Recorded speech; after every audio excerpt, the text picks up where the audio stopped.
Hola! Your dream vacation to Vietnam starts from rupees 39,999 only with GT Holidays, South India's #1 travel brand.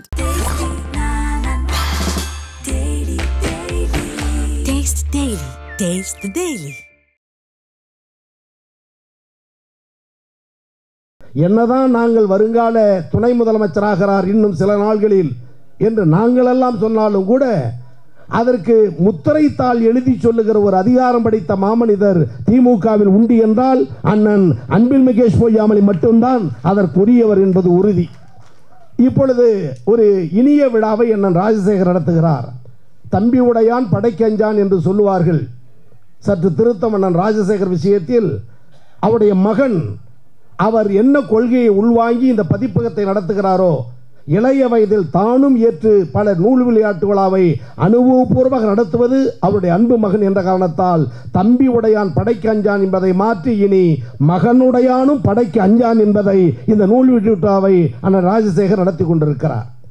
நம்முடைய மாவட்ட கழக செயலாளர் அவர்தான் விழாவினுடைய நாயகர், அனைவரையும் வரவழைத்த மாமனிதர். மூர்த்தி சிறிதென்றால் கீர்த்தி பெரிது மேற்கோள் சொல்லி பேசுவோம் மேடைகளில். எங்கள் அண்ணனே சிற்றரசே, நீ சிற்றரசமாக இருந்தாலும் சென்னையின் பேரரசு என்பதை அண்ணன் உதயநிதி உள்ளத்தில் செய்து காட்டி கொண்டிருக்கிறார். அதனால் தான் இந்த பெருங்கூட்டம். இலக்கியத்தையும் ரசிக்க முடியும் என்று 1000 விளக்கில் நிரூபிக்கவில்லை என்று சொன்னால் வேற எந்த மண்ணில் நிரூபிக்க முடியும் என்பதை நீங்கள் பறைசாற்றி கொண்டிருக்கிறீர்கள். ஒரு இனிய விழா, அற்புத விழா, அனைவரும் பேசியிருக்கிறார்கள். பேசி முடித்தும் சில நிமிடங்களில் நான் பேசி அண்ணன் உரையாற்றிட வேண்டும். தம்பி சூர்யா கிருஷ்ணமூர்த்தி பேசினார்.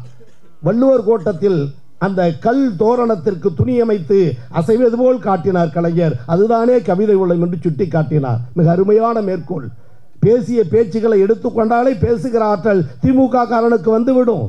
கவிதை நூலில் உள்ளதையெல்லாம் பேசிவிட்டார்கள். என்ன பேசுவது என்பது முக்கியமல்ல.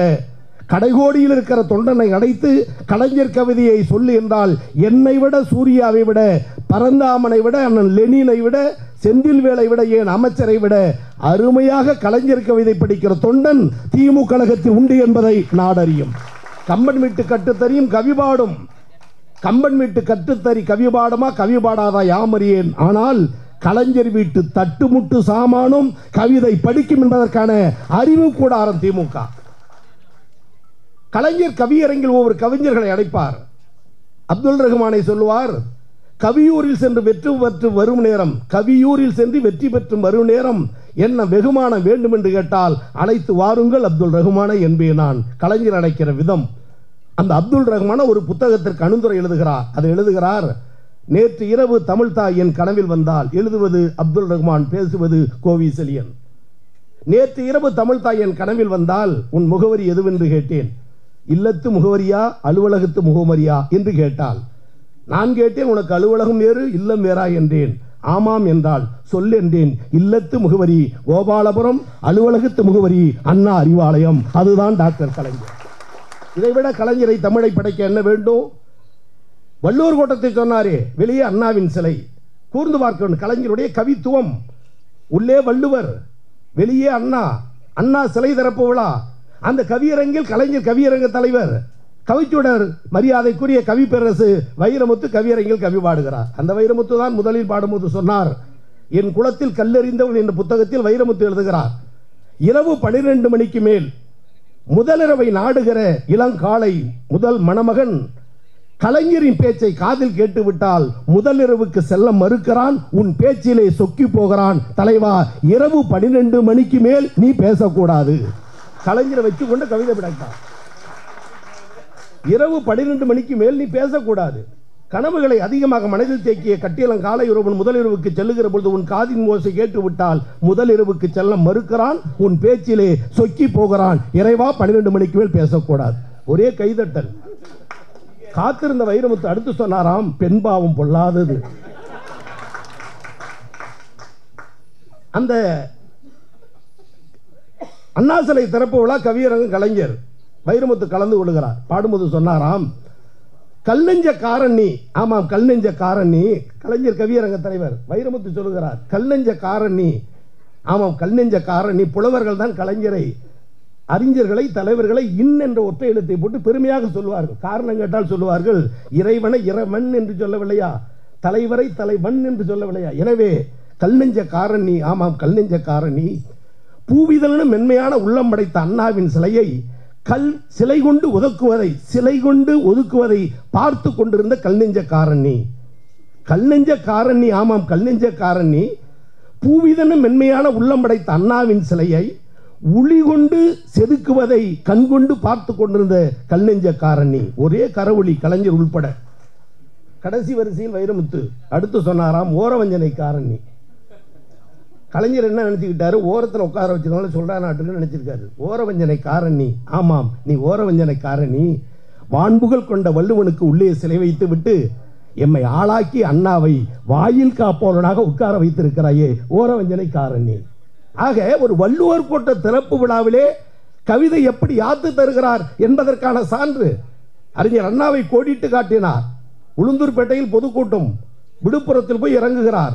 மாலை 5 மணி, 6:30 மணிக்கு கூட்டத்துக்கு போக வேண்டும். இன்றைக்கு கார் வசதி, சாலை வசதி, விமான வசதி எல்லாம் சரி.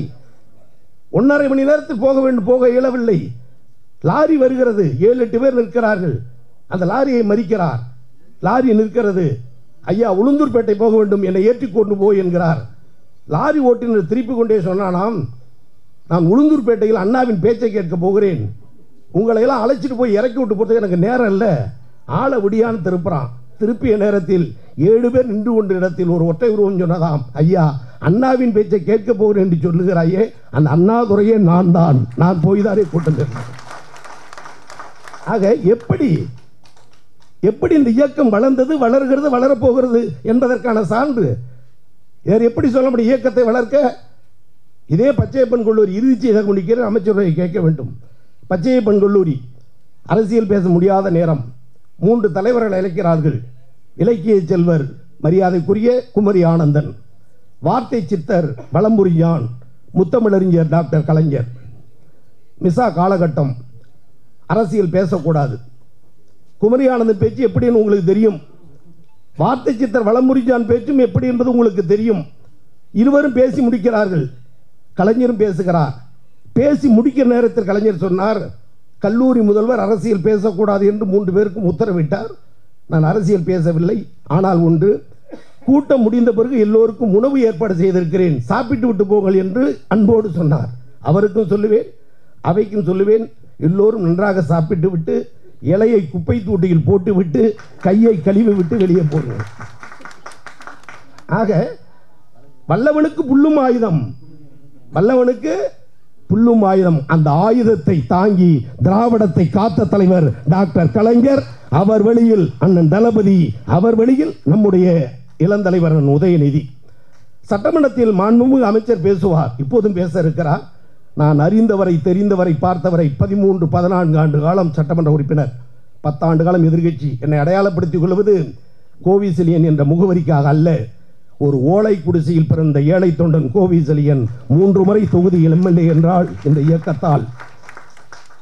எத்தனையோ அமைச்சர்கள் பேச்சை கேட்டிருக்கிறோம், பார்த்திருக்கிறோம். ஆனால் கையில் ஒரு சிறு தாள் கூட இல்லாமல் 1.25 மணி நேரம் மானிய கோரிக்கையில் பேச முடியும் என்பதை நிரூபித்த மாமனிதர் இங்கே அமர்ந்திருக்கிற ஆருயிர் அண்ணன். சட்டமன்றத்தில் பேசும்போது எல்லா எம்எல்ஏக்களும் நாங்கள் வெற்றி பெற்று இந்த இடத்தில் நின்று பேசுவதற்கு காரணமாக இருக்கிற முதலமைச்சருக்கும் இளந்தலைவர் உதயநிதிக்கும் நன்றி நன்றி என்றுதான் பேசுவோம், பேசுகிறோம். பரந்தாமனும் அப்படிதான், நானும் அப்படிதான், இனியும் அப்படிதான்.